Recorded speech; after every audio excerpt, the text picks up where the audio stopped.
السلام عليكم ورحمة الله وبركاته. نحمده ونصلي على رسوله الكريم.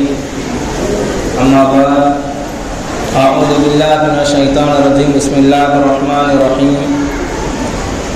إنا أنزلناه في ليلة القدر وما أدراك ما ليلة القدر ليلة القدر خير من ألف شهر. صدق الله العظيم. விண்ணையும் மண்ணையும் படைத்து பரிபாலித்துக் கொண்டிருக்கின்ற அல்லாஹ்வுக்கே எல்லாம் புகழும் உரித்தாகட்டுமாக. இந்த உலகத்தில் இறுதி தூதுவர் முஹம்மது முஸ்தபா ஸல்லல்லாஹு அலைஹி வஸல்லம் அவர்களை வலுவாத தருவாத பின்பற்றிய சத்திய சஹாபாக்கள், தாபியீன்கள், தபா தாபியீன்கள், நாதாக்கள், சுஹதாக்கள், நல்லடியார்கள் நாம் அனைவர்கள் மீதும் சாந்தியும் சமாதானம் என்றும் நிலவட்டுமாக. கண்ணியத்துக்குரிய பெரியோர்களே, தாய்மார்களே, சகோதரிகளே, வாலிபர்களே, இன்றைய ரமலானுடைய 27வது நாளாக இருக்கிறது. கிட்டத்தட்ட நோன்பும் முடியக்கூடிய தருணத்தில் இருக்கிறது. அல்லாஹ் சுப்ஹானஹு வ தஆலா நம்முடைய நோன்புகளை எல்லாம் ஏற்றுக்கொள்வானாக. நம்முடைய சதகாக்கள், நம்முடைய தான தர்மங்களை எல்லாம் ஏற்றுக்கொள்வானாக. அல்லாஹ் சுப்ஹானஹு வ தஆலா உடைய கலாம் வசனம் இன்றோடு நிறைவு செய்யப்பட்டது. குர்ஆனில் முதலாக இறங்கிய சூரா இன்று ஓதப்பட்ட வசனம் சூரத்துல் அலக். அலக் என்று சொன்னால் இரத்த கட்டி என்பதற்கு உண்டான பொருள். சூரத்துல் அலக் ஆரம்பத்தில் அல்லாஹ் ஒரு 5 வசனங்களை அல்லாஹ் இறக்குறான். 5 வசனங்கள் ஜிப்ரீல் அலைஹிஸ்ஸலாம் அவர்கள் கொண்டு வரார்கள்.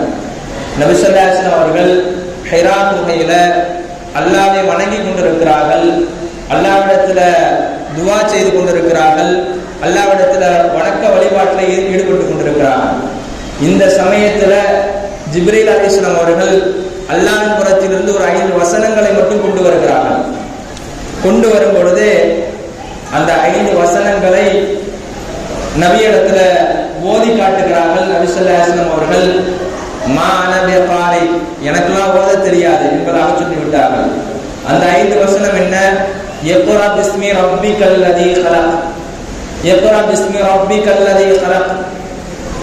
அல்லாஹ்வுடைய பெயரை கொண்டு நீங்க ஆரம்பம் செய்யுங்கள். அல்லாஹ் ஆரம்ப வசனமாக குர்ஆனை முதல்ல இறக்கும் பொழுது எப்படி சொல்லுகிறான்? அல்லாஹ்வுடைய பெயரை கொண்டு ஆரம்பிக்கணுமா?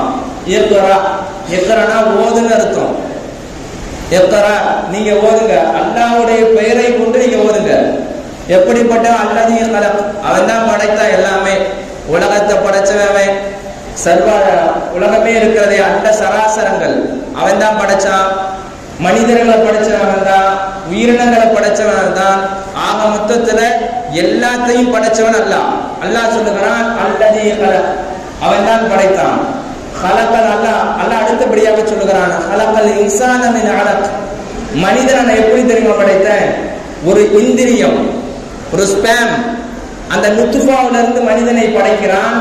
மின் அலக், இரத்த கட்டியாக ஆகிறது. இந்த இரத்த கட்டி சதக்கட்டியாக ஆகிறது. சதக்கட்டி ஆன பிறகு அதற்கு பிறகுதான் ரூபுலாம் கொடுக்கப்படுது. நான் ஒவ்வொரு வசனத்துக்கு பின்னாடி நான் தஃப்சீர் செய்யறேன், நீங்க கேட்டுக்கொண்டே வாங்க. டீயும் குடிச்சுங்க, அப்படிங்க கேட்டீங்கன்னா நல்லா இருக்கும். மூணாவதாக அடுத்தபடியா அல்லாஹ் சொல்றான் இக்ரா ரப்புக்கல் அக்ரம், உமது இறைவன் எப்படிப்பட்டவன் தெரியுமா? அவன் கண்ணியமானவன், அவன் கொடையாளி, அவன் எல்லாம் மிகப்பெரிய கண்ணியமானவன் என்பதாக அல்லாஹ் சொல்லுகிறான். அடுத்தபடியா அல்லதீ அல்லம பில் கலம், 4வது ஆயத்து அல்லாஹ் சுப்ஹானஹு வ தஆலா பேனாவை கொண்டு கற்றுக் கொடுக்கிறான். பேனாவை கொண்டு கற்றுக் கொடுக்கிறான். 5வது அல்லமல் இன்சான மா லம் யஅலம், மனிதன் பிறந்துட்டான்னு சொன்னா உலகத்துல அவனுக்கு என்னன்னு தெரியாது, படிக்க தெரியாது. அவன் எப்படிப்பட்டவன், எப்படி வளரணும், வளர்ந்தாலும் அவனால என்ன மொழிகள் எல்லாம் தெரிஞ்சுக்கணும் என்பது அவனுக்கு தெரியாது. அல்லாஹ் சொல்லுகிறான் அல்லமல் இன்சான மா லம் யஅலம், மனிதனுக்கு தெரியாத விஷயங்களை எல்லாம் நான் கற்றுக் கொடுக்கிறான். கண்ணியத்து குறித்தானவர்களே, இக்ரா பிஸ்மி ரப்பிக்கல் லதீ, நபி ஸல்லல்லாஹு அலைஹி வஸல்லம் ஹிரா குகையில் இருக்கும் பொழுது இந்த 5 வசனங்களை கொண்டு வருகிறார். ஜிப்ரீல் அலைஹிஸ்ஸலாம் மா அன பிகாரி, எனக்கு ஓத தெரியாது என்பதாக சொல்றாங்க. 3 தடவை இதே சொல்லுகிறார்கள். ஜிப்ரீல் அலைஹிஸ்ஸலாம் கட்டி அணைக்கிறார்கள். அணைத்த பிறகு மறுபடி விடுகிறார்கள். மறுபடி இக்ரா பிஸ்மி ரப்பிக்கல் லதி மா அன பிகாரி, எனக்கு ஓத தெரியாது. மறுபடியும் கட்டி அணைக்கிறார்கள். 2வது முறையாக மறுபடி விட்டு விடுகிறார்கள். இக்ரா பிஸ்மி ரப்பிக, இப்போ ஓது. மா அன பிகாரி, எனக்கு ஓத தெரியாது. நபி ஸல்லல்லாஹு அலைஹி வஸல்லம் அவர்கள் படிக்க தெரியாதவர்கள், நன்றாக ஞாபகம் வைத்துக் கொள்ளணும். படிக்க தெரியாதவர்கள். அல்லாஹ் சொல்லுகிறான் உம்மி என்பதாக சொல்லுகிறான். நபி அவர்களுக்கு படிக்க தெரியாது, எழுத்தறிவு கிடையாது. நபி அவர்களை அல்லாஹ் ஓத சொல்லுகிறான். அதன் மூலமாக வருகிறது மறுபடியும் 3வது முறையாக கட்டி அணைக்கிறார்கள். எலும்பு இருக்கிறது உடையும் அளவு இருக்கும், அந்த அளவுக்கு எனக்கு ஏற்பட்டது. மறுபடியும் கட்டி அணைத்த பிறகு மறுபடி விடுகிறார்கள். இக்ரா பிஸ்மி ரப்பிக்கல் லதி ஹலக்.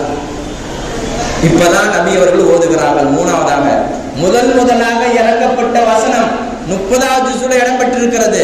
அந்த 5 வசனங்கள் ஆரம்பத்தில் ஒரு 5 வசனங்களை அல்லாஹ் இறக்குகிறான்.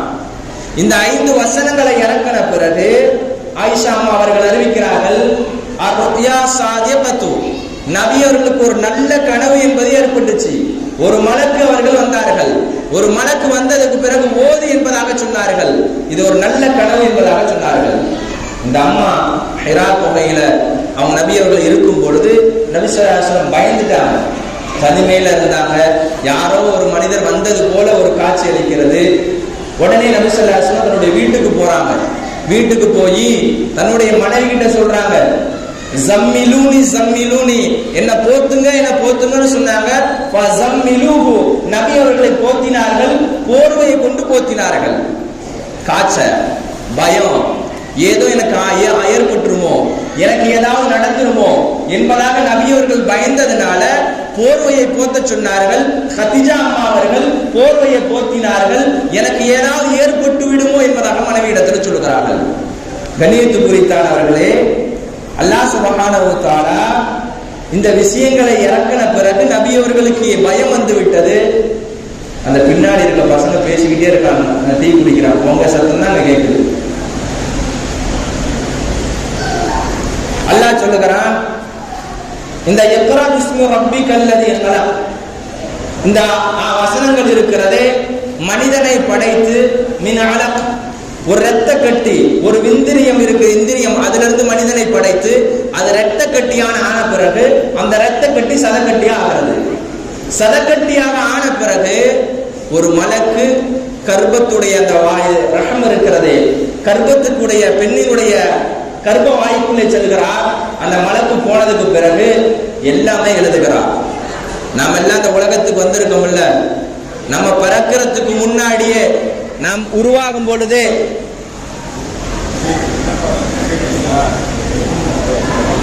ரெண்டு பேர் டீ கொடுத்தா போதும், பின்னாடி ஒருத்தர் நிக்கிறான், நீ போய் அங்க போய் இடிக்கிற.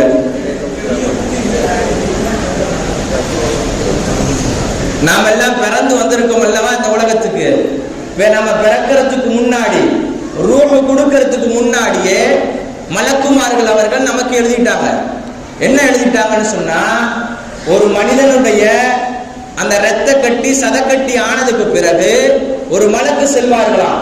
சென்ற பிறகு அல்லாஹ்விடத்துல கேட்பாராம், இந்த குழந்தை ஆணாக பிறக்க வைக்கவா பெண்ணாக பிறக்க வைக்கவா? ஒன்று, அல்லாஹ் என்ன ஏவுகிறானோ, ஆணுன்னா ஆணு, பெண்ணுன்னா பெண்ணுன்னு பிறக்க வச்சிருவான், உருவாக்கிடுவான். இரண்டாவதாக, இந்த மனிதனுடைய ரிஸ்க் காலம் எவ்வளோ, இந்த உலகத்துல எவ்வளவு நாளைக்கு வாழ்வாரு, 50, 60, 100, 90, எத்தனை வருஷம் வாழ்வாரு. மூன்றாவதாக, அவருடைய தவணை காலம் எவ்வளவு, அவருடைய ரிஸ்க் எவ்வளவுன்னா எவ்வளவு சாப்பிடுவாரு, இந்த உலகத்துல சாப்பிடுறது எவ்வளோ, சம்பாதிக்கிறது எவ்வளோ. ரிஸ்க்னா எல்லாமே வந்துடும், சாப்பிடுறது வந்துடும், சம்பாதிக்கிறது வந்துடும், எல்லா விதமான பிள்ளைகளுக்கு வந்துடும். அல்லாஹ் பிள்ளைகளை கொடுக்கிறான் அல்லவா, அது ரிஸ்க் தான். இது எல்லாம் அடங்கிறது. அடுத்ததாக அஜலு முசம்மா, ஒவ்வொரு மனிதனுக்கு உண்டான தவணை காலங்கள் எழுதப்படும். இதெல்லாம் எங்க எழுதப்படுது? தாயினுடைய கர்ப்பத்தில் இருக்கும் பொழுதே நமக்கு எல்லோருக்கும் எழுதப்பட்டது, ஒவ்வொரு மனிதர்களுக்கும் எழுதப்பட்டது.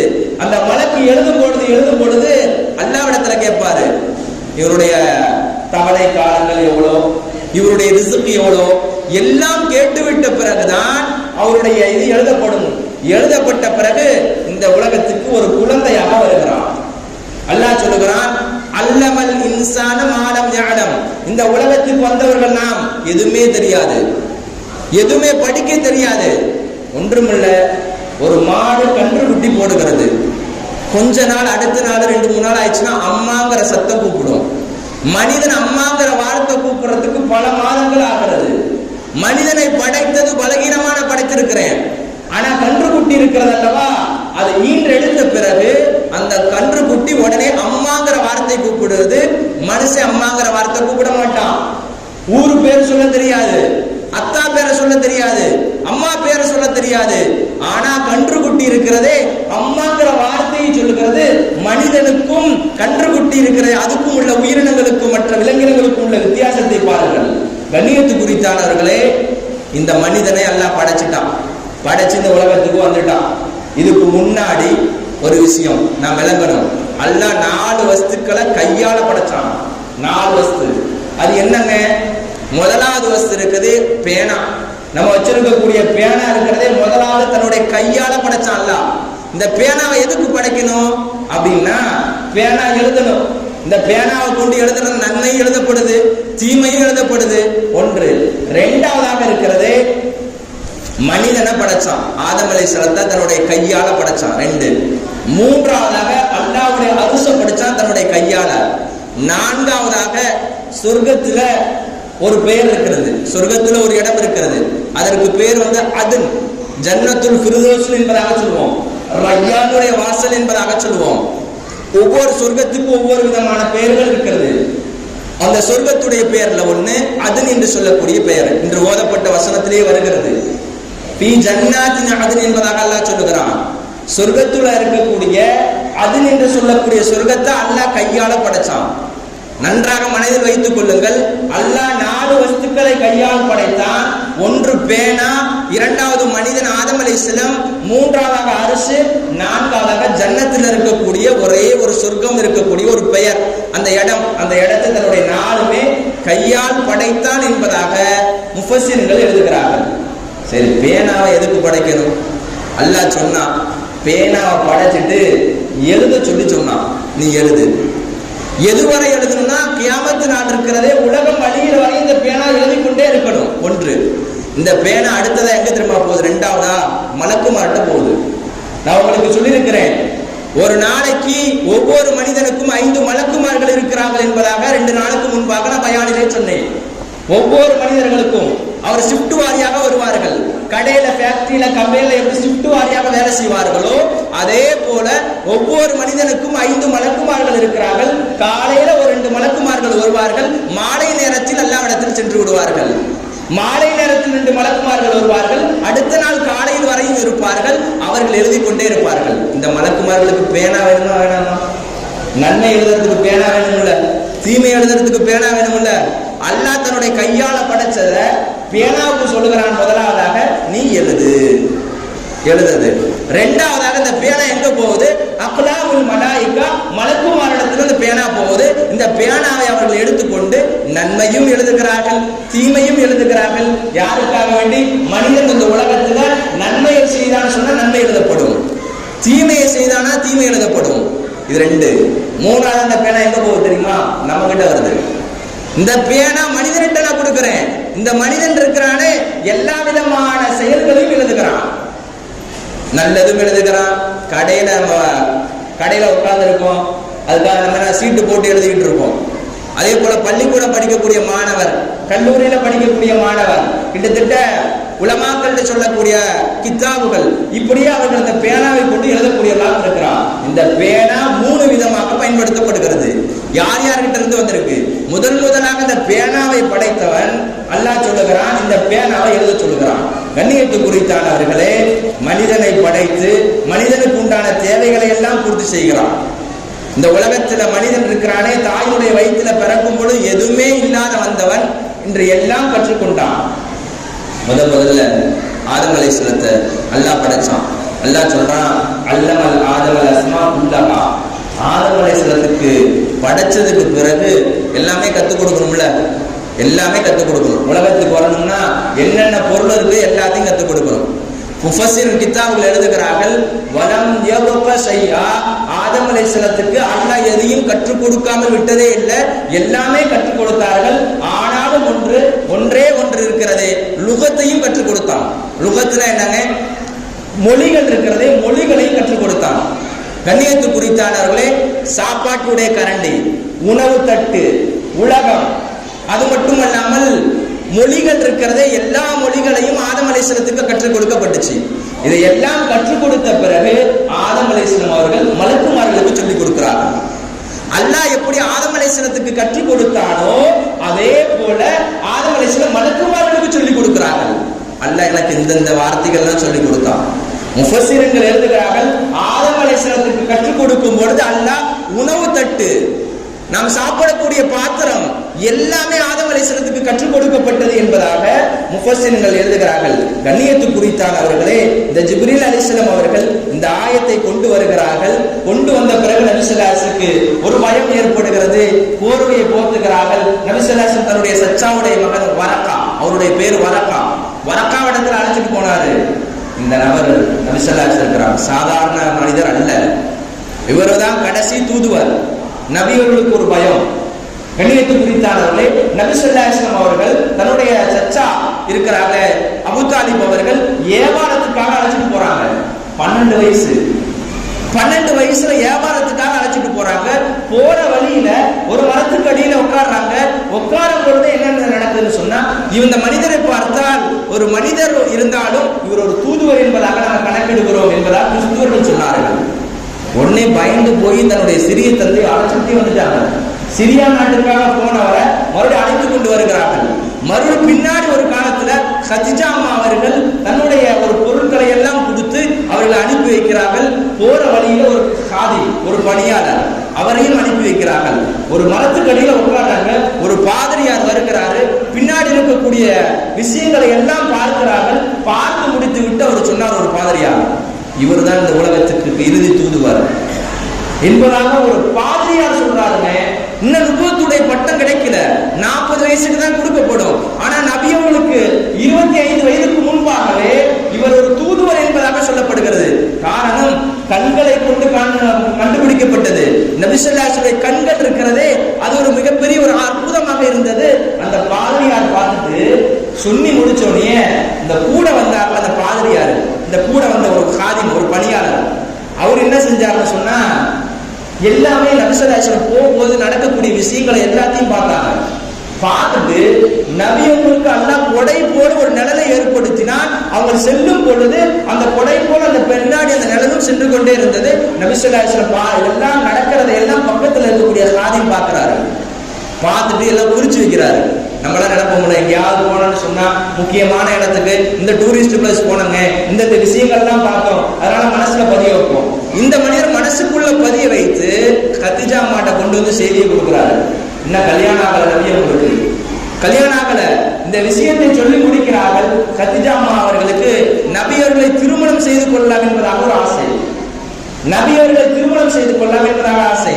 கதீஜா அம்மா நினைச்சார்கள், ஏற்கனவே ஒரு கணவரை திருமணம் செஞ்சு ஒரு 2 பையன், 2வது இன்னொரு கணவனை திருமணம் செஞ்சு அதுல ஒரு பையன், மொத்தம் 3 பிள்ளைகள் ஆகி போச்சு. மொத்தம் இனிமே 3வது எந்த கணவரையும் நான் திருமணம் செய்ய மாட்டேன், இன்னுமே நான் திருமணமே செய்யக்கூடாதுன்னு முடிவு பண்ணிட்டேன். ஆனாலும் இருந்தாலும் கூட மக்கமா நகரத்துல இந்த பெண்கள் எல்லாம் சொன்னாங்க, அஹமதுன்னு ஒருத்தர் வந்திருக்கிறாரு, முஹம்மதுன்னு வந்திருக்கிறாங்க, சாதித் என்பதாக சொல்றாங்களே, நம்முடைய கோத்திரத்திலிருந்தே வந்திருக்கிறாங்களே என்பதாக சொன்ன பிறகு கதீஜா அம்மாவுக்கு ஒரு ஆசை வருகிறது, இந்த மனிதரை திருமணம் செய்து கொள்ளலாம், நமக்கு குறித்தான மனிதர் இவர் தான், இவரை திருமணம் செய்து கொள்ளலாம் என்பதாக 6 பிள்ளைகளை அல்லாஹ் ஏற்படுத்துகிறான். 40 வயசு அம்மாவுக்கு, இவங்களுக்கு 25 வயசு, 15 வயசு வித்தியாசம் இருந்தாலும் அல்லாஹ் குழந்தை பாக்கியத்தை கொடுக்கிறான். அந்த 4 பிள்ளைகளையுமே அவர்கள் பெற்றெடுக்கிறார்கள். 2 பிள்ளைகள் ஆண் குழந்தைகள் வஃபாத் ஆகிவிடுகிறது. கண்ணியத்துக்குரியதானவர்களே, நான் எதற்கு சொல்ல வந்தேன்னு சொன்னா, இந்த கதீஜா அம்மா அவர்கள் தன்னுடைய கணவனுக்கு ரொம்ப கட்டுக்கோப்பாக ரொம்ப நல்லபடியாக நடந்துக்கிட்டாங்க. ஒரு நாளும் நபி அவர்களுக்கு எதிர்த்து பேசியதே கிடையாது, ஒரு நாளும் எதிர்த்து பேச மாட்டாங்க. தன்னுடைய கணவன் என்ன சொல்கிறாரோ, வயதுல குறைவாக இருந்தாலும் கூட கணவனுக்கு முழுமையாக கட்டுப்பட்டார்கள். அந்த அம்மாவுக்கு வயது 15 வயசு மூப்பு, எப்படி வேணாலும் பேசியிருக்கலாம், ஆனா அங்கிருந்து மக்கமா நகரத்திலிருந்து ஹிராவுடைய குகைக்கு சாப்பாடு தூக்கிட்டு போவாங்க அந்த அம்மா. நபி அவங்க அங்க வணக்க வழிபாட்டுல இருப்பாங்க. இருக்கும்போது என்ன செய்வாங்க, சாப்பாடு எடுத்துட்டு போவாங்க. நபி அவங்க 1 நாள் 2 நாள் 3 நாள் அங்கேயே தங்கிடுவாங்க அந்த சாப்பாடை வச்சுக்கிட்டு. கண்ணியத்து குறித்தானவர்களே, அபூஜஹல் இருக்காங்க. அபூஜஹல் என்ன செஞ்சான்னு சொன்னா, நபி அவங்களை ஏத்துக்கிட்டான். ஆனா ஓதப்பட்ட வசனம் குர்ஆன் இருக்கு, நான் ஏத்துக்க முடியாதுட்டான். காரணம் என்னன்னா, நபியை ஏற்கனவே மக்கள் எல்லாம் சொன்னாங்க, சாதிக்குன்னு சொன்னாங்க, அமீன்னு சொன்னாங்க, உண்மையாளர்னு சொன்னாங்க, நம்பிக்கையாளர்னு சொன்னாங்க. ஆனா அந்த கொண்டு வந்த குர்ஆன் இருக்கு, நான் ஏத்துக்க மாட்டேன்னு சொல்லிட்டான். நான் நபி அவர்களை தூதுவர் என்பதாக ஏற்றுக்கொள்றேன், ஆனா அந்த குர்ஆனை ஏத்துக்க மாட்டேன், இந்த குர்ஆனை நான் ஏற்றுக்கொள்ளவே மாட்டேன் என்பதாக சொல்லிவிட்டான். கண்ணியத்து குறித்தானவர்களே, அல்லாஹ் சுப்ஹானஹு வ தஆலா நபி ஸல்லல்லாஹு அலைஹி வஸல்லம் அவர்களுக்கு உம்மி என்பதாக ஒரு பெயர் இருக்கிறது, படிப்பறிவு இல்லாதவர்கள். நபி அவர்களுக்கு எழுத படிச்சு தெரிஞ்சுன்னு சொன்னா இன்றைய காலத்துல மக்கள் என்ன தெரியுமா சொல்லியிருப்பாங்க, நபி அவர்களே இந்த குர்ஆனை எழுதியிருப்பார்கள் என்பதாக தான் சொல்லியிருப்பார்கள். அல்லாஹ் தேர்ந்தெடுக்கிறான், எழுத படிக்க தெரியாத ஒரு நபர் மேல இந்த குர்ஆனை இறக்க போறேன். அந்த நபர்கள் பின்னாடி வரக்கூடிய மக்கள் எல்லாம் இது உண்மைப்படுத்துவார்கள் என்பதாக அல்லாஹ் சுப்ஹானஹு வ தஆலா நபியர்கள் மீது குர்ஆன் இறக்கப்பட்டுச்சு. கண்ணியத்து குறித்தானவர்களே, அல்லாஹ் சொல்றான், அப்பலா யததப்பருல் குர்ஆன், இந்த குர்ஆனை நீங்க கொஞ்சம் சிந்திக்க வேண்டாமா? நம்ம உலகத்துல என்னென்ன விஷயம்லாம் சிந்திக்கிறோம். அல்லாஹ் சொல்லுகிறான், வலவுகான மின் இன்தி கைரில்லாஹி, இது அல்லாஹ் அல்லாத புறத்திலிருந்து வந்திருந்தது என்று சொன்னா லா வஜது ஃபீஹி இக்திலாஃபன் கஸீரா, பெரும்பாலான மக்கள்கள் கருத்து வேறுபாடு கொண்டிருப்பார்கள். அல்லாஹ்வின் புறத்திலிருந்து இந்த வேதம் அல்ல அப்படின்னா கருத்து வேறுபாடுகள் கொண்டிருப்பார்கள். இந்த குர்ஆனை கொஞ்சம் சிந்திக்கணும். இந்த குர்ஆன் இருக்கே முழுக்க உபதேசத்தை சொல்லி கொடுக்குது. அல்லாஹ் அதையும் சொல்லி காட்டுறான், யா அய்யுஹன் நாஸ் கத் ஜாஅத்துக்கும் மவ்இலத்துன் மின் ரப்பிக்கும் வ ஷிஃபாஉன் லிமா ஃபீ ஸுதூர். இந்த இடத்துல யா அய்யுஹல் மூமினூன்னு சொல்ல, யா அய்யுஹல் முஸ்லிமுன்னு சொல்ல, யா அய்யுஹல் லதீன ஆமனூன்னு சொல்ல. அல்லாஹ் பயன்படுத்தும் போது யா அய்யுஹன் நாஸ், உலகத்தில் இருக்கக்கூடிய அவன் இந்துவாக இருக்கட்டும், எந்த மனிதராக இருந்தாலும் சரி, அந்த மனிதரை பார்த்து ஓ மனிதர்களே கூப்பிடுறான். கதுஜாத்துக்கும் மவ்இலத்தும் மின் ரப்பிக்கும், உங்களுடைய ரப்பிடத்திலிருந்து இந்த உபதேசம் என்பது வந்திருக்கிறது. குர்ஆனை பார்த்து அல்லாஹ் என்ன சொல்லுகிறான், உபதேசம் என்பதாக சொல்லுகிறான். முழுக்க உபதேசம் இருக்கிறது. உபதேசம் மட்டுமல்ல, ஒண்ணு. ரெண்டாவதாக ஷிஃபா இருக்கிறது. ஏதாவது ஒரு ஆயத்தை ஓதணும்னு சொன்னா நமக்கு ஷிஃபா கிடைக்கும், நம்பிக்கையோடு ஓதுறது. அல்ஹம்து சூரா யார் ஓதின தன்னுடைய மேனியில தடவி கொள்கிறார்களோ அவங்களுக்கு ஷிஃபா ஏற்படும் என்பதாக. மூன்றாவதாக இருக்கிறதே ஹுதன், நேர்வழி இருக்கிற இந்த வேதத்துல. நாலாவதா ரஹ்மத்துல் லில் முஃமினீன், மூமின்களுக்கு ஒரு அருளாகவும் ஒரு ரஹமத்தாகவும் இருக்குது என்பதாக அல்லாஹ் சொல்லுகிறான். இந்த குர்ஆனை பற்றி சொல்லும் பொழுது உபதேசம் ரப்பிடத்திலிருந்து வந்திருக்கிறது.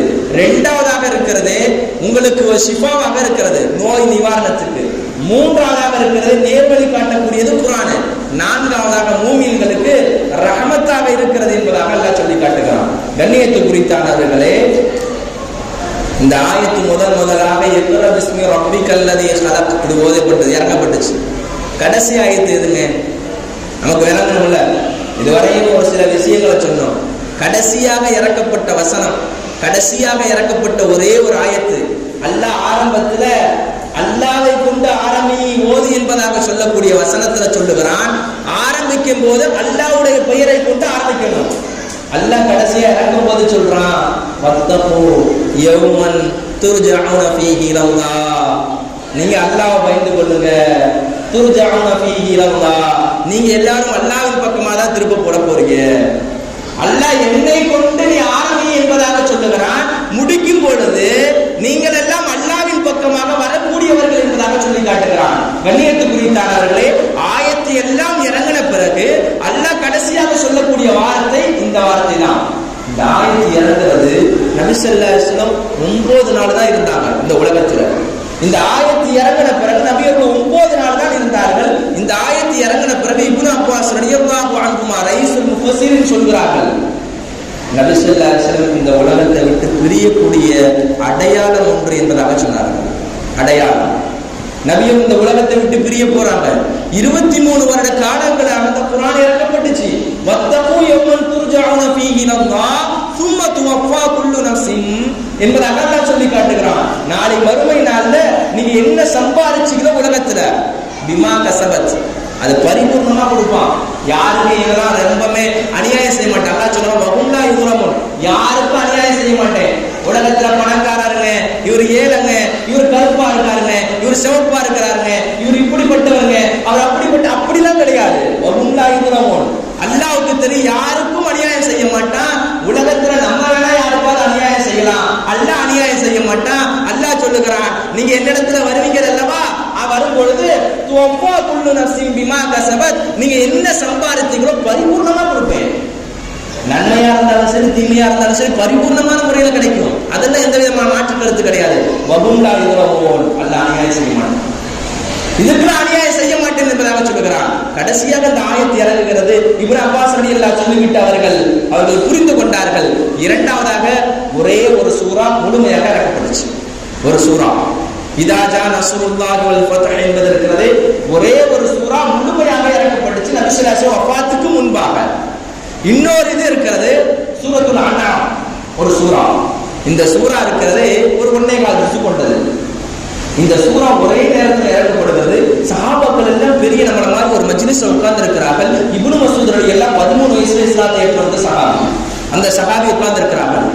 நபி ஸல்லல்லாஹு அலைஹி வஸல்லம் சஹாபாக்களுக்கு மத்தியில அந்த சூராவை முழுவதுமாக 1.25 ஜுஸ் அளவுக்கு ஓதி காட்டுகிறார்கள். ஓதி முடிந்த பிறகு பக்கத்தில் இருந்த இப்னு மஸ்ஊத் ரலியல்லாஹு இதை மனப்பாடம் செய்து கொண்டு உடனே ஒப்பிக்கிறார்கள். சஹாபாக்கள் எல்லாம் ஒரே ஆச்சரியம். இந்த நபியவர்கள் சொன்னார்கள், உடனே ஒப்பித்து விட்டார்களே, உடனே மனப்பாடம் செய்து கொண்டார்களே, இவ்வளவு பெரிய ஆச்சரியம். ஒரு 13 வயதுல இஸ்லாத்துக்கு வந்தவர், கிராமத்தை சேர்ந்தவர், மக்கமா நகரத்தில் இருக்கக்கூடிய ஒரு கிராமத்திலிருந்து வந்த மனிதர்.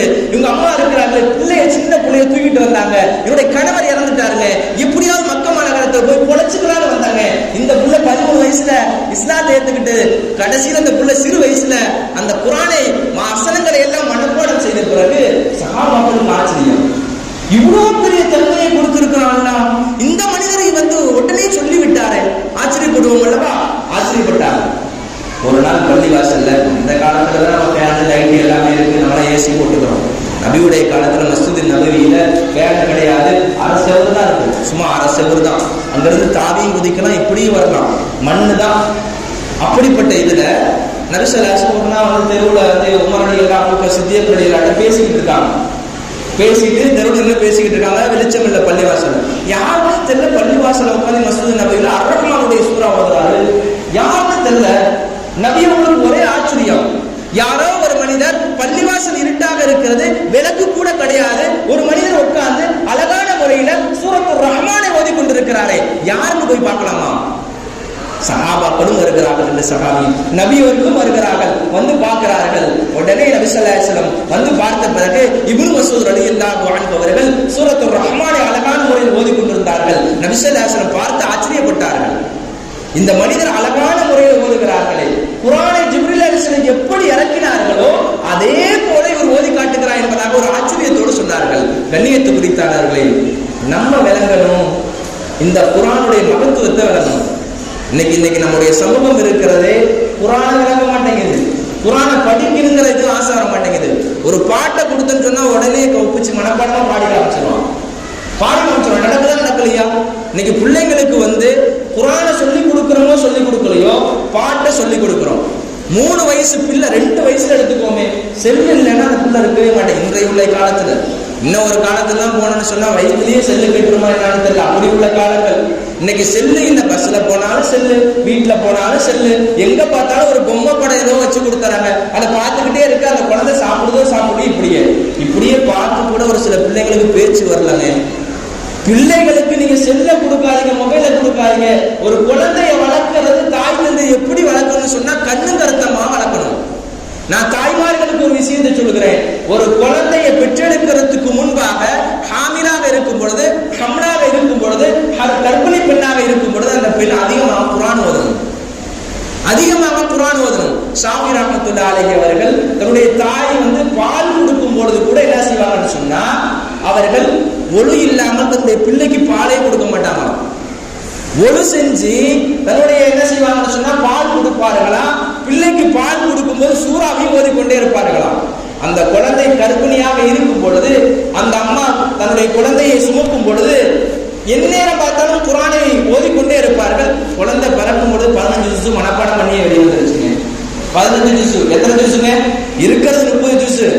15 ஜூஸ் அந்த குழந்தை மனப்பாடம் செஞ்சுட்டு வெளியே வந்தது. யாருமே காரணம்? அல்லாஹ் ஏற்பாடு செய்யறாங்க.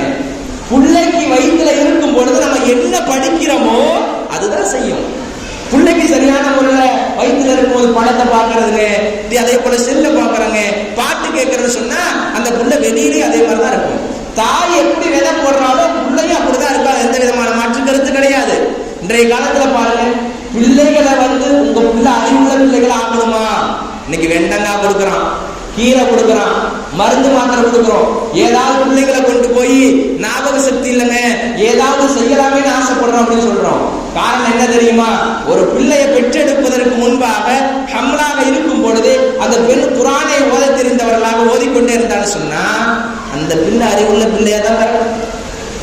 காரணம் அல்லாஹ்வுடைய வேதம் சும்மா போனது கிடையாதுங்க. அல்லாஹ்வுடைய வேதம் இருக்கிறதே ஓத ஓத அந்த பிள்ளை வயிற்றுக்குள்ளேயே ஓத ஆரம்பிச்சிடும். அந்த பிள்ளை மனப்பாடம் செய்து கொள்ளும். பிறக்கும் பொழுது அந்த குழந்தை அறிவுள்ள பிள்ளையா தான் பிறக்கும். இன்னைக்கு உள்ள இருக்கும் பொழுது எல்லா விஷயங்களையும் பார்க்கிறார்கள். அந்த குழந்தைய ரொம்ப பேகாலத்தா தான் இருக்கிறது. கலியத்து குறித்தானவர்களே, பிள்ளைகளுக்கு குர்ஆனை சொல்லிக் கொடுங்க. நம்முடைய சமூகம் இருக்கிறதே பிள்ளைகளுக்கு குர்ஆனை கற்றுக் கொடுக்கணும். ஷாஃபி ரஹ்மத்துல்லாஹி சொல்ல மறந்துட்டேன். ஷாஃபி ரஹ்மத்துல்லாஹி 10 வயசுலயே என்ன இருக்கிறாங்கன்னு சொன்னா குர்ஆனை மனப்பாடம் செஞ்சுட்டாங்க. ஒரு சில மார்க் அறிஞர்கள் 7 வயசுலயே குர்ஆனை மனப்பாடம் செஞ்சுட்டாங்க. 10 வயசுல மஸ்ஜிதுல் ஹரம் இருக்கு, தக்பீர் கட்டி தொழ ஆரம்பிச்சிட்டாங்க. 10 வயசு 5வது படிக்கிற பிள்ளைங்க, 5வது படிக்கிற புள்ள ஷாஃபி ரஹ்மத்துல்லாஹி தக்பீர் கட்டி என்ன செய்யறாங்க? தொழ வைக்கிறாங்க. 12 வயசுல மக்களுக்கு பத்வா கொடுக்கறாங்க. இது யாருமே கொடுத்தது? தாய் ஹம்லாக இருக்கும் பொழுது, கர்ப்பிணியாக இருக்கும் பொழுது அந்த அம்மா அதிகமாக குர்ஆனை ஓதுனது. நம்முடைய தாய்மார்களுக்கு சொல்லுங்க, நீங்க குர்ஆனை ஓதுங்கள், அதிகமா கிதாபுகளை படிக்க சொல்லுங்க. அதிகமா படிச்சாங்கன்னு சொன்னா, அதிகமா குர்ஆன் ஓதணும் என்று சொன்னால், குர்ஆனை ஓத தெரியல நம்ம என்ன செய்யறது? குர்ஆனை பார்த்தாலும் செய்யணும். கணவன் ஏற்பாடு செய்யணும். நான் பாத்திரம் வளர்க்கிறேன், நான் சமைக்கிறேன், நீ குர்ஆனை எடுத்து ஓது என்பதாக சொல்ல வேண்டும். கண்ணியத்து குறித்தானவர்களே, குழந்தையை கொடுத்தது மிகப்பெரிய அல்லாஹ்வுடைய மிகப்பெரிய ஒரு சொத்து. அல்லாஹ் சொல்லுகிறான், குழந்தையை கொண்டும் நான் அதை சொத்தை கொண்டும் நான் ஜீனத்தாக்குவேன். அதே போல அந்த குழந்தையை கொண்டும் அதே போல சொத்தை கொண்டும் உங்களுக்கு சோதனையை ஏற்படுத்துவேங்கிறான். 2 இடத்துல இப்படி சொல்லுகிறான். குழந்தை இருக்கிறதே உங்களுக்கு அழகை ஏற்படுத்துவேன், அதே இருக்கிறதே குழந்தையை உங்களுக்கு ஃபித்னாவாகவும் சோதனையாக ஏற்படுத்துவேன் என்பதாக அல்லாஹ் சொல்லி காட்டுகிறான். அந்த குழந்தை நமக்கு அழகுள்ள குழந்தையாகணும். அதற்கு என்ன செய்யணும்? குர்ஆனை நம்ம பிள்ளைகளுக்கு சொல்லிக் கொடுக்கணும். நம்ம என்ன நினைக்கிறோம்? எனக்கெல்லாம் வயசு ஆயிடுச்சு என்றால் இன்னமெல்லாம் ஓத முடியும், அப்படி கிடையாது. குர்ஆனை ஓதணும். குர்ஆனை ஓதுவதற்கு முயற்சி செய்யணும்.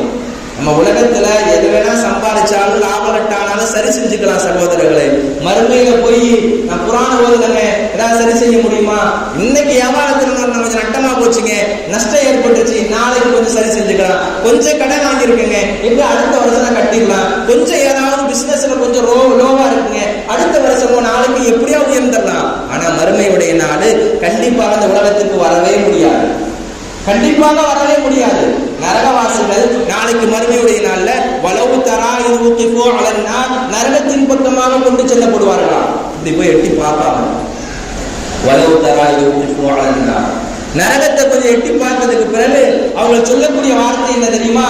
எல்லாம் கொஞ்ச நாளைக்கு என்னை உலகத்துக்கு அனுப்பியல்லா, நாங்க மாறு செஞ்சுட்டேன் அல்லாஹ், கொஞ்ச நாளைக்கு உலகத்துக்கு அனுப்பி வச்சுன்னு சொன்னா எப்படியாவது நல்ல மாதிரி செஞ்சுட்டு வந்துருவோம் அல்லாஹ் என்பதாக அந்த நரகவாசிகள் சொல்லுவார்கள். அல்லாஹ் சொல்லுவானா, காலு அலைஸ ஹாதா பில் ஹக், நான் உனக்கு அல்லாஹ்வாக இல்லையா, நீங்க இனிமே நரகத்துல போய் சுவைங்கள் என்பதாக சொல்லி விடுவான்.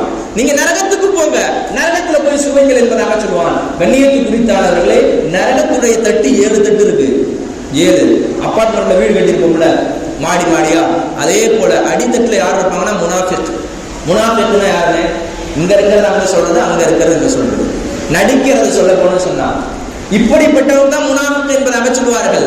ஆனாலும் கூட அந்த முனாஃபிக்கள் அடித்தட்டுல இருப்பார்களா, அந்த ஒரு இது இருக்கிற ஒரு தலைமை இருக்கிறது, அல்லாஹ் அதை தூக்கி போட்டான்னு சொன்னா அதை போட்டு மூடிடுவான். முத்திர எழுத்துன மாதிரி யாருமே வெளியே வர முடியாது. நரகவாசிகள் அந்த மலக்குமார்கள் வெளியில் நிற்பார் காவலாளியாக. அந்த காவலாளியை கூப்பிடுவாங்களாம், அல்லாட்ட கொஞ்சம் சொல்லி கொஞ்சம் இறக்கப்பட்டு எப்படியாவது எங்களுக்கு வேதனையை கொஞ்சம் குறைக்க சொல்லுங்களேன். யார் சொல்லுவாங்க? நரகவாசிகள். வெளியில இருக்கார் காவலாளி. அப்ப பள்ளிவாசல் வெளியில யாராவது நிக்கிறாங்க, வீட்டுக்கு வெளியில காவலாளி இருக்காங்க, அதே போல நரகத்துக்கு வெளியில காவலாளி இருப்பாங்க. அந்த காவலாளியை கூப்பிட்டு சொல்லுவா அல்லாஹ்விடத்துல சொல்லுங்களே என்பதாக. அவர் எதுவுமே காதுல கேட்காத மாதிரி இருப்பாரு, யாருமே கேட்க மாட்டாரு. நீ நரகத்துக்கு போனியா, நீ நரகத்திலே தான் கிடக்கணும். எவ்வளவு பெரிய வேதனை வந்து கொண்டே இருக்கும். அவனுடைய தோள்கள் இருக்கிறதே மாற்றிக்கொண்டே இருப்பார்கள். இந்த தோல் இருக்கிறதே அது பொசுக்கி அது கருவி மறுபடியும் தோல் போர்த்தப்பட்டு கொண்டே இருக்கும். அவர்கள் நினைப்பார்கள், இப்படியே நாங்கள் மரணித்து விடக்கூடாதா, இப்படியே நாங்கள் இறந்து விடக்கூடாதா, இந்த நிலைமை எங்களுக்கு தேவையா என்பதாக சொல்வார்கள். கண்ணியத்தை குறித்தானவர்களே, நரகத்துடைய விஷயங்களை பயந்து கொள்ளுங்கள். நமக்குன்னு சொர்க்கம் வச்சிருக்கான். இந்த சொர்க்கம் இருக்கிறதே நிரந்தரமான வாழ்க்கை. அல்லாஹ் சொல்றான் ஹாலிதீன ஃபீஹாங்கிறான். நரகம் என்பது நிரந்தரமான வாழ்க்கை, சொர்க்கங்கிறது நிரந்தரமான வாழ்க்கை. ரெண்டுமே நிரந்தரமான வாழ்க்கை. அதுல இருக்கிறவங்க அதுல இருப்பார்கள், இதுல இருப்பார்கள் இதுல இருப்பார்கள். அப்படிப்பட்ட வாழ்க்கை தான் அல்லாஹ் மூமின்களுக்குன்னு வச்சிருக்கான். நாளைக்கு மிகப்பெரிய வாய்ப்பு அல்லாஹ் நமக்கு கொடுத்திருக்கான்னு சொன்னா அது உன்னதமான ஒன்று. நாளைக்கு வாரத்துல வெள்ளிக்கிழமை சந்தை நடக்குமா சொர்க்கத்துல? அது எப்படிங்க சந்தை? வெள்ளிக்கிழமை ஜும்மாவுக்கு எப்படி நம்ம ஒண்ணு கூடுவோமோ முஸ்லிமுடைய கிதாபுல பதிவு செய்யப்படுகிறது. வாரத்துல ஒரு நாளைக்கு சந்தை நடக்குமா? எப்படி கொட்டாம்பட்டியில செவ்வாய்க்கிழமை சந்தையோ அதே போல சொர்க்கத்துல வெள்ளிக்கிழமை சந்தை. எல்லா மக்களுமே அல்லாஹ்வை சந்திப்பதற்காக போவார்கள். பள்ளிவாசலுக்கு எப்படி ஜும்மாவுக்கு ஒன்றாக வருகிறோமோ அதே போல வெள்ளிக்கிழமை வாரத்துல ஒரு நாளைக்கு சொர்க்கத்துல சந்தை நடக்கும். எல்லா சொர்க்கவாசிகளும் அல்லாஹ்வை சந்திப்பதற்கு போவார்கள். அதற்கு முன்பாக ஒரு விஷயத்தை சொல்வார்கள், ஹௌலின் பெண்கள், சூனத்து கன்னிகள். அந்த பெண்களுக்கு மாதவிடையெல்லாம் கிடையாது, எதுவுமே கிடையாது. ஒவ்வொரு நபர்களுக்கும் சூனத்து கன்னிகள் இருக்கிறது, நமக்கு எல்லோருக்கும் இருக்கிறது. அந்த சூனத்து கன்னிகள் அல்லாஹ் கொடுப்பான். அந்த சூனத்து கன்னிகளை பார்த்துட்டு ஒரு வாழ்க்கை சொல்லிட்டு வருவாங்க, நாங்கள் அல்லாஹ் சந்திக்க போறோம், உங்களை விட்டுட்டு போறோம், நீங்க இங்க இருங்க, நாங்கள் அல்லாஹ்வை சந்திச்சு வந்துடுறோம். அவர்கள் அல்லாஹ்வை சந்தித்து விட்டு சூனவாசிகள் வருவார்கள். அந்த கன்னிகளை பார்ப்பார்கள். அவர்கள் மிகப்பெரிய ஒரு புதுமையான தோற்றமாக இருப்பார்கள். அல்லாஹ்வை சந்தித்து வந்த சூனவாசிகள் அவர் ஒரு மிகப்பெரிய புதுமையான தோற்றத்தில் இருப்பார்கள். பார்த்து விட்டு சூன கன்னிகள் கேட்பார்கள், நீங்க அல்லாஹ்வை பார்க்க போனீங்க, முன்ன இருந்ததை விட ஒரு புதுமையான தோற்றம் உங்களுக்கு கிடைச்சிருக்கு. சூனவாசிகள் சொல்வார்கள், நான் உங்களை விட்டுட்டு போனோம்ல, அப்போ ஒரு தோற்றமா இருந்தீங்க, இப்போ மிகப்பெரிய ஒரு புதுமையான தோற்றமா இருக்கீங்க, என்ன காரணம்? இது வாரம் நடக்கும், ஒரு வெள்ளிக்கிழமை கிடையாது. வாரம் சூனத்துல நடக்கும், வாரம் சந்தை நடக்கும் என்பதாக ஹதீஸ்ல நபி ஸல்லல்லாஹு அலைஹி வஸல்லம் சொல்லி இருக்கிறார்கள். சொர்க்கத்துல மண் இருக்கிறது வெண்மையாக இருக்குமா? சொர்க்கத்துல ஒரு மரம் இருக்கிறது, அந்த மரத்தை கடக்கணும்னா 100 வருஷம் ஆகுமா? அதை கடக்க கூட முடியாது யாராலுமே. அப்படின்னு நினைச்சு பாருங்க, சொர்க்கம் எவ்வளவு பெருசா இருக்கும். உலகத்தை கூட ஒரு மனுஷன் சுத்திட்டு வந்துடலாம், சொர்க்கத்தை சுத்திட்டு வர முடியாது, அவ்வளவு பெருசு. அல்லாஹ் சொல்றான், நுஸுலக ரப்பிஹிம், டெய்லி விருந்து போடுவேன், டெய்லி அவங்களுக்கு விருந்து. எப்படிப்பட்ட யார் என்ன கேட்கிறாங்களோ அவங்களுக்கு எல்லா விதமான தேவை. காரணையாங்க, உலகத்துல எனக்கு கட்டுப்பட்டு வாழ்ந்தாங்க, உலகத்துல எனக்கு 5 நேரம் கொடுத்தாங்க, ஷரியத்துடைய சட்டங்களை எல்லாம் பேணி நடந்தாங்க, இப்படிப்பட்டவனுக்கு நான் சொர்க்கத்தை கொடுக்காம இருக்க முடியுமா? எந்த மனிதர் உலகத்துல 5 நேரம் தொழுகலையோ, ஷரியத்துடைய சட்டங்களை பேணி நடக்கலையோ, அவங்களுக்கு நரகத்தை வச்சிருக்கங்க. இவங்களுக்காக எனக்காக உலகத்துல எல்லாமே அடிபட்டு துன்பப்பட்டு எல்லா விஷயம் சகித்துக் கொண்டார்கள் அல்லவா சுகுணவாசிகள், இந்த மக்களுக்கு நான் சோனத்தை வச்சிருக்கேன். யார் சொல்றாங்க? அல்லாஹ் சொல்றான். கண்ணியத்து குறித்தானவர்களே, நமக்காக வேண்டி சூனம் என்பது இருக்கிறது. அந்த சூனத்துக்கு நாம் இந்த உலகத்தில் தயாரிப்பு செய்கிறோம். அல்லாஹ் சொல்லுகிறான், ரப்பனா அப்ஸர்னா வஸமிஅனா வர்ஜிஅனா நஅமல் ஸாலிஹா. நாளைக்கு நரகவாசிகள் சொர்க்க நரகத்தை எல்லாம் பார்ப்பாங்க. அப்ஸர்னா பார்க்கிறது, வஸமிஅனா கேட்கிறது, காதால கேட்கிறது, கண்ணால பார்க்கிறது. அல்லாஹ் சொல்லக்கூடிய விஷயத்தை காதால கேட்டு கண்ணால பார்த்துட்டோம் அப்படின்னு சொன்னா மக்ஷருடைய மைதானம், சொர்க்கம், நரகம் எல்லாத்தையும் பார்த்த பிறகு இப்ப என்னை உலகத்துக்கு அனுப்பு, நாங்க போய் என்ன செய்யணும்னு சொன்னா நல்ல செய்யணும். அப்ஸர்னா வஸமிஅனா வர்ஜிஅனா நஅமல் ஸாலிஹா. இப்ப எங்களை உலகத்துக்கு அனுப்பியா அல்லாஹ், நாங்க போய் நல்ல ஒரு கொஞ்சம் செஞ்சுட்டு வந்துடுறோம். முடிஞ்சிருச்சு வாழ்க்கை, இனிமேல் கிடையாது. ஒண்ணும் இல்லைங்க. ஒரு மனிதர் உலகத்துல பண்ண வாழ்றோம், தாயினுடைய வயிற்றுல போய் உட்கார முடியுமான்னு சொன்னா யாரும் உட்கார முடியாது. எப்படி ஒவ்வொரு உலகமாக மனிதன் கடந்து கடந்து வருகிறானோ, இதே இது தாயினுடைய வயிற்றுல உட்கார முடியாதோ, நாளைக்கு மண்ணறைக்கு போயிட்டோம்னு சொன்னா மறுபடியும் உலகத்துக்கு வர முடியாது. நாளைக்கு மக்ஷருடைய மைதானத்துக்கு போயிட்டா கபூர்ல வர முடியாது. கபூர்ல இருந்து மறுபடியும் இந்த உலகத்துக்கு வர முடியாது. உலகத்துல இருந்து தாயினுடைய வயிற்றுக்கு போக முடியாது. அதே போல சொர்க்கத்துக்கு போயிட்டான்னு சொன்னாலும், அதே போல சொர்க்கத்துக்கு போறதுக்கு முன்னாடி நரகவாசிகள் நரகத்துக்கு போயிட்டாலும் உலகத்துக்கு மறுபடியும் வர முடியாது. இதெல்லாம் நடக்கக்கூடிய காட்சி தானே. அல்லாஹ் நமக்கு எல்லாம் சொர்க்கத்தை வச்சிருக்கிறான். நான் ரமலான் தொழுதுட்டேங்க, இதை வச்சு நான் சொர்க்கம் பெறலாம் அப்படின்னா வாழ்க்கை முழுது எனக்கு கடமை. வாழ்க்கை முழுது நான் எப்படி டெய்லி அன்றாட 500 ரூபாய் கூலிக்கு போய் சம்பாதிக்கணுமோ, கஞ்சி காய்ச்சி குடிக்கணுமோ, அதே போல எனக்கு 5 நேரம் தொழுக கடமை. நான் எங்க போனாலும் தொழுகை விடக்கூடாது. பெண்களுக்கு கூட சில வருஷத்துல இருக்கு தெரியுமா? ஹைல் வந்துடுச்சு அப்படின்னு சொன்னா, மாதவிடை காலம் வந்துருச்சுன்னா ஒரு 5 நாளைக்கு 7 நாளைக்கு பெண்கள் தொழ முடியாது, குர்ஆனை ஓத முடியாது, திக்ருகள் செய்யலாம், துஆ செய்யலாம், இது வேறு. ஆனா ஆண்கள் இருக்கிறார்களே, எக்காரணத்தை கொண்டும் அவனுக்கு எந்த விதமான உசத்து என்பது கிடையாது. பிரயாணத்துல போனாலும் தொழுகணும், அதே போல ஊர்ல இருந்தாலும் தொழுகணும். ஒரு மனிதர் 5 நேரம் தொழுதுட்டா அப்படின்னா நபிசுல்லாஹ் ஒரு மனிதர் பள்ளிவாசலுக்கு போகிறாரா, இவரை மூமின் என்பதாக சாட்சி சொல்லுன்னு சொன்னாங்க. இவர் மூமின், இவர் அல்லாஹ்வை முழுமையாக ஈமான் கொண்டிருக்கிறாரு. ஒரு மனிதர் காலையில பஜ்ர் தொழுதுட்டு கடையை திறக்கிறாங்க, அல்லாஹ் பரக்கத்தை கொடுப்பான். ஏன்னா அல்லாஹ்வுடைய கடமையை செஞ்சுட்டு அல்லாஹ் வர வைப்பானா? இன்னைக்கு பாருங்க, எத்தனை பேருக்கு பார்த்தோன்னு சொன்னா அல்லாஹ்வுடைய கடமைகள் செய்யாதனால குழந்தை பாக்கியம் தள்ளி போகுது. ஒன்று, அல்லாஹ்வுடைய வணக்க வழிபாட்டில் யாரெல்லாம் தள்ளி போடுறாங்களோ அதே போல அல்லாஹ்வும் அவனுக்கு எல்லா விதமான விஷயங்களும் தள்ளி போடுவான். நடக்குதான் நடக்கலையா? இன்னைக்கு நம்ம என்ன சொல்லுவோம் தெரியுமா? அல்லாஹ் எனக்கு இவ்வளவு பெரிய சோதனை கொடுத்துட்டானே, இவ்வளவு பெரிய கஷ்டத்தை கொடுத்துட்டானே. அப்படி கொடுக்கல, நான் தான் ஏற்படுத்திக்கிட்டேன், நான் தான் அந்த கஷ்டத்துக்கு நான் தான் காரணம். நான் 5 நேரம் தொழுது இருந்தேன்னா, நான் ஷரியத்து முறைப்படி நடந்திருந்தேன்னா, முஸ்லீம் பிரகாரம் நான் இஸ்லாம் முறைப்படி அல்லாஹ் என்ன சொல்லி இருக்கிறானோ, நபியர்கள் எதை ஏவி இருக்கிறாங்களோ அதப்படி நான் வாழ்ந்திருந்தேன்னு சொன்னா எனக்கு அல்லாஹ் இவ்வளவு பெரிய தள்ளிதான் போட மாட்டான். ஒரு சில நபர்களுக்கு உலகத்துல சோதனை ஏற்படுத்துவான். சொல்லுவாங்க, அதிலிருந்து நான் எத்தனையோ பேர்களுக்கு நான் உதவி செஞ்சேன், என்ன மூலமாக எத்தனையோ பேர் என்ன செஞ்சாங்கன்னு சொன்னா அவங்க வாழ்ந்திருக்கிறாங்க, என்னுடைய கரத்தால் நிறைய கொடுத்துருக்கேன் ஹஜ்ரத், கடைசியில எனக்கு கை கால் வரல, அல்லாஹ் பாதுகாக்கணும், எனக்கு கை கால் வரல ஹஜ்ரத் அப்படின்னு சொல்றாங்க. காரணம் என்ன தெரியுமா? அல்லாஹ் உன்னை பிரியப்படுறான்பா. உன்னை பிரியப்படுறதுனால அல்லாஹ் சோதிச்சு பார்க்கறான். ஒரு மனிதன் அல்லாஹ் பிரியப்படுறதுக்கு காரணம் என்ன தெரியுமா? அவனுக்கு சோதனை ஏற்படுத்துவதற்கு தான். இன்னைக்கு ஒரு மனிதனுக்கு நோயை கொண்டு சோதிக்கிறானா, ஒரு மனிதனுக்கு அல்லாஹ் அவன் செல்வத்தை கொண்டு சோதிக்கிறானா, ஒரு மனிதனுக்கு பலவிதமான சோதனைகள் ஏற்படுதா? காரணம் அல்லாஹ் என் மேல புரிய வச்சிருக்கிறான். அல்லாஹ் புரிய வச்சதுனாலதான் என்ன நேசிக்கிறான். என்ன நேசிக்கிறதுனாலதான் இவ்வளவு பெரிய சோதனை வருது. இவ்வளவு பெரிய சோதனை வரதுக்கு காரணம் அல்லாஹ் உங்களை பிரியப்படுறதுனாலதான். கணியத்து குறித்தானவர்களை நம்ம விளங்க வேண்டும். ஒவ்வொரு மனிதனுக்கும் இந்த உலகம் சோதனை காலம்தான். வியாபாரத்துல நஷ்டம் வரும், குடும்பத்துல பிரச்சனை வரும், எல்லா விஷயத்தையும் எல்லாமே சகிச்சு கொண்டு போறோம் அல்லவா? எல்லாமே நம்ம வாழ்க்கையில தேதி பண்ணி கொண்டு போறோம் அல்லவா? வாழ்க்கையில மிகப்பெரிய ஒன்று. அல்லாஹ் சுப்ஹானஹு வ தஆலா இந்த பொன்னான நாள்ல நல்ல முறையில் அமல் செய்யக்கூடிய பாக்கியத்தையும், அதிகமான முறையில் அவர் தான தர்மங்கள் செய்யக்கூடிய இருக்கிற நாட்கள் நல்ல முறையில் அமல் செய்யக்கூடிய பாக்கியத்தை அல்லாஹ் உங்களுக்கு எல்லாம் ஏற்படுத்தி தந்தார் புரிவானாக. நான் சொல்லக்கூடிய வாசகம் என்னன்னு சொன்னா, ஒவ்வொரு நபரும் குர்ஆனை கற்றுக்கொள்வதற்கு ஆசைப்படுங்க. இப்ப சொல்லுவோம், அதுல இன்னமே நம்ம ரமலானுக்கு பிறகு பள்ளிவாசல் வந்துடணும். இப்ப சொல்ற வார்த்தை ரமலானுக்கு பிறகு வரணும். ஆரம்பத்தில் இப்ப சொல்லுவோம், பெருநாள் வரை சொல்லுவாரு. எப்படி சொன்னா, அதுக்கு நான் கரெக்டா பள்ளிவாசல் வந்துட்டு ஆசைப்படுறோம். இதே வார்த்தை எப்போ வரும்னு சொன்னா அடுத்த வருஷம் தான் வரும். இது எப்ப பார்க்கலாம்னு சொன்னா வெள்ளிக்கிழமை பார்க்கலாம், அடுத்து பெருநாள்ல பார்க்கலாம். நம்முடைய வாழ்க்கை அப்படிதான் போகுது. கண்ணியத்து குறித்தானவர்களே, உங்களுக்காக நீங்க மார்க்கத்துடைய விஷயங்களை கற்றுக்கொண்டு அதிகமான முறையில இபாதத்துகளை செய்து வாழ்க்கையை செழிப்பாக்கி கொள்ளுங்க.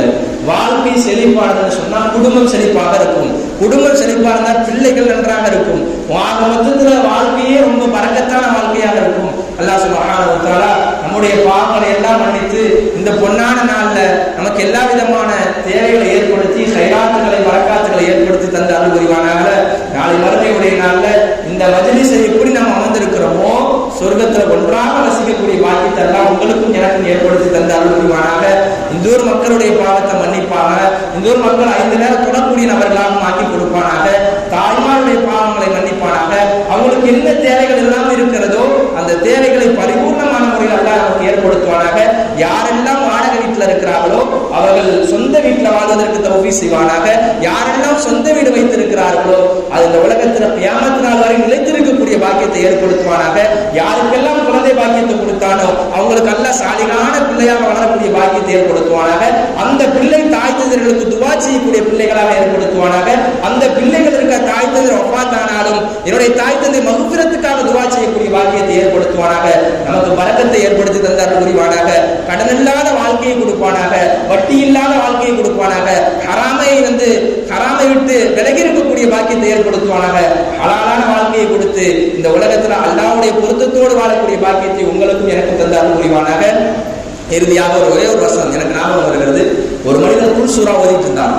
நபி ஸல்லல்லாஹு அலைஹி வஸல்லம் தபூக்குடைய யுத்தத்துக்கு போனாங்க. கடைசி போர் நடக்கிறது. அந்த சஹாபியுடைய பேர் முஆவியத்து இப்னு அபி முஆவியத்து லைசி. ஒரு நோய்வாய்ப்பட்டிருக்கிறாரு. இந்த சஹாபாக்கள் 30,000 பேர் தபூக்குடைய யுத்தத்துக்காக போகிறார்கள். ஒரு சஹாபி மதீனா நகரத்தில் நோய்வாய்ப்பட்டு உட்கார்ந்து இருக்கிறார்கள். ஒரே ஒரு நாள் அஸ்ரடியில் அறிவிக்கிறார்கள். பைஹக்கியுடைய கிதாபில் பதிவு செய்யப்படுகிறது. ஒரு நாள் இதா தலஅத்தி ஷம்சு, சூரியன் வெண்மையாக இருந்ததாம்.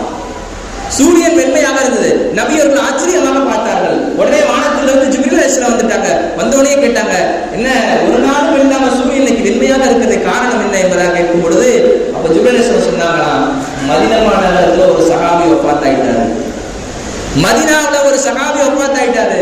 அதுக்காக வேண்டி வானத்திலிருந்து 70,000 மலக்குமார்கள் இந்த உலகத்துக்கு வந்துட்டாங்க. எத்தனை பேருங்க? 70,000 மலக்குமார்கள். சஹாபாக்கள் எல்லாம் தபூக்குடைய யுத்தத்துல இருக்கிறாங்க. யாருமே இதுல இல்ல. மதீனா நகரத்துல ஜனாசா தொழுகையில கலந்து கொள்வதற்கு ரொம்ப கம்மியான நபர்கள், அப்படிதானே? அதே போல 70,000 மலக்குமார்கள் வந்துட்டாங்கன்னு சொன்னாங்க.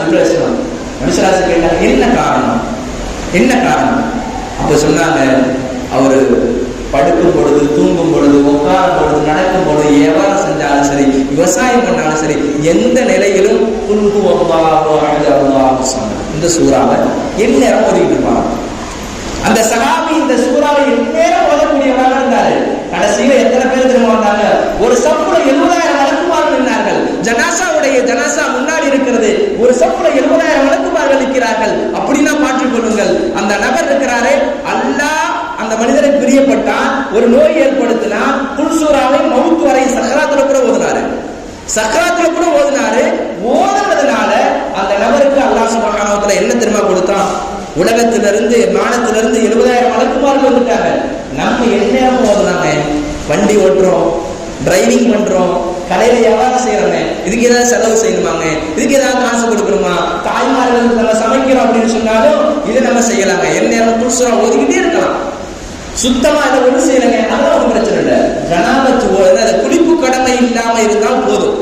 ஒரு மனிதர் ஒண்ணு செய்யலங்க, நான் கடையில உட்கார்ந்து இருக்கிறேங்க, ஆனா ஜனாபத்தை விட்டு நீங்க இருக்கிறியா, குளிப்பு கடமையை விட்டு நீங்க இருக்கிறியா, நீ ஒண்ணு செய்யலைனாலும் பரவாயில்ல, துல்சூராய் ஓதிக்கொண்டே இரு. நீ ஓதினை என்று சொன்னால் உனக்கு அல்லாஹ் மிகப்பெரிய சவாபை ஏற்படுத்துவான், மிகப்பெரிய ஒரு சவாபு. அந்த மனிதர் காரணம் என்ன? குல்ஹு அல்லாஹு அஹத் என்ற சூறாவில் அல்லாஹ்வுடைய சிபாத்துகள் அதிகமாக வருது. அல்லாஹ் ஒருத்தன் தான், அவனுக்கு தேவையற்றவன், அவனுக்கு சாப்பாடு கிடையாது, மனைவி மக்கள் கிடையாது, யாராலையும் பிறக்கல, யாராலையும் பெற்றெடுக்கவும் இல்லை, அவனுக்கு எந்த தேவையும் கிடையாது. அப்படிப்பட்ட சூழல் எனக்கு விருப்பமா இருந்துச்சு, நான் ஓதிக்கிட்டே இருந்தேன். ஒரு அமலை இஸ்திகாமத்தா செஞ்சா அல்லாஹ் அதிக நன்மை கொடுப்பான். இஸ்திகாமத்தை தொடர்படியா செய்யணும், மௌத்துவரையே செய்யணும். எந்த மனித சக்கராத்துல இருக்கிறாரோ, யாசின் சூறா ஓதுகிறாரோ, உயிர் பிரியும் பொழுது ரொம்ப லேசாக பிரியும். எந்த மனிதர் குல் சூறாவை அந்த நேரத்தில் ஓதுகிறாரோ ரொம்ப லேசாக பிரியும். இன்னைக்கு உட்கார்ந்திக்கிறாங்க மவுத்து, அதோடைய சக்கராத்துடைய நேரத்துல பெண்கள் எல்லாம் உட்கார்ந்து கொள்கிறார்கள், எல்லாம் அமர்ந்து கொள்கிறார்கள். அந்த விஷயத்தை எல்லாம் பேசுகிறோம். சூரா யாசின் எடுத்து ஓத மாட்டேங்கிறோம், குல் சூறா ஓத மாட்டேங்கிறோம். குல் சூறா ஓதணும், யாசின் சூறா ஓதணும். யாசின் சூறா ஓதுனா அந்த நபர் சக்கராத்துல இருக்கிறவருக்கு ரொம்ப இலகுவான முறையில் இருக்கிற ரூபு பிரியுமா, இதெல்லாம் உட்கார்ந்து நம்ம கத்துக்கணும். சரி, என்னால யாசின் ஓத முடியலங்க, குல் சூறா ஓதலாமா, தாராளமாக ஓதலாம். குல் சூறா ஓதணும் என்று சொன்னால் ரூஹு பிரியும் பொழுது லேசாக பிரியும் என்பதாக வருகிறது. கண்ணியத்து குறித்தானவர்களே, நம்முடைய பாவங்களை மன்னித்து நாளை மறுமையுடைய நாள் அல்லாஹ் நம்மளை எல்லாம் சொர்க்கவாசியாக தந்தார் புரிவானாக. 5 நேரம் தொழக்கூடியவர்களாகவும் இஸ்திகாமத்தாக அமல் செய்யக்கூடிய பாக்கியத்தை உங்களுக்கும் எனக்கும் தந்தார் புரிவானாக. வாஹிரு தஅவானா அல்ஹம்துலில்லாஹி ரப்பில் ஆலமீன். அஸ்ஸலாமு அலைக்கும் வரஹ்மத்துல்லாஹி வபரகாத்துஹு.